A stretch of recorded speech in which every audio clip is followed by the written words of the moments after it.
আসসালামু আলাইকুম। সম্প্রতি পল্লবীতে ছোট্ট শিশু রামিসার সাথে যা ঘটেছে তা কোনো সাধারণ অপরাধ নয়। এটি একটি পরিকল্পিত, ঠান্ডা মাথার এবং পর্নোগ্রাফিক বিকৃতি থেকে জন্ম নেওয়া সামাজিক ট্র্যাজেডি। আমরা প্রায় দাবি তুলি আইন কঠোর করা হোক, ফাঁসি দেওয়া হোক অপরাধীকে।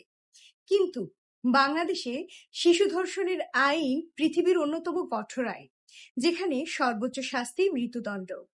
কিন্তু তাও কেন রামিসাদের জীবন দিতে হচ্ছে? কেন কমছে না এই অপরাধ? আজ আইনের এই বিষয়গুলো নিয়ে কথা বলব। প্রথমেই আমাদের আইনি কাঠামো বোঝা দরকার। অনেকেই 1860 সালের দণ্ডবিধির 375 ও 376 ধারা এবং 2000 সনের নারী ও শিশু নির্যাতন দমন আইনের 9 ধারাকে গুলিয়ে ফেলেন।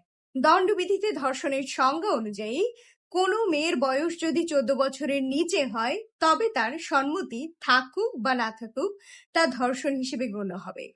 কিন্তু আমাদের বিশেষ আইন অর্থাৎ নারী ও শিশু নির্যাতন দমন আইন 2000-এর 9-এর 1 ধারায় ব্যাখ্যায় পরিষ্কার করে বলা হয়েছে 16 বছরের কম বয়সী যে কোনো ব্যক্তির সাথে শারীরিক সম্পর্ক ধর্ষণ বলে গণ্য হবে।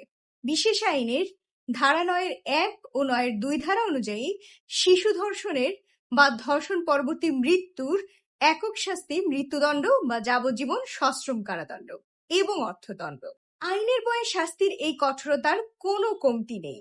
তাহলে আইন যদি এতই কঠোর হয়, প্রশ্ন আসে অপরাধীরা পার পায় কি করে?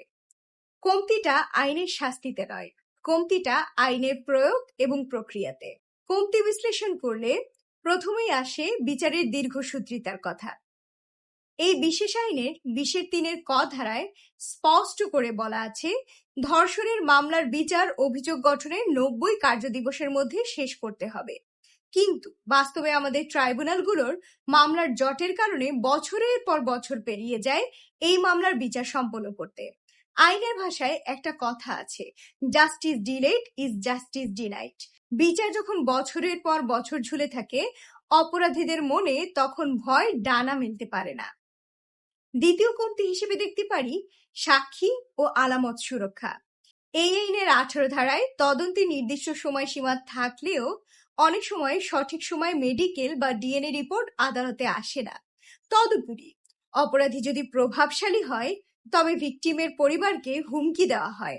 আমাদের দেশে কোনো কার্যকর victim and witness protection act বা সাক্ষী সুরক্ষা আইন নেই, ফলে প্রমাণের অভাবে পার পেয়ে যায় অপরাধী। অন্যদিকে প্রশ্ন আসতে পারে, অপরাধী দোষ স্বীকার করলো 164 ধারায়।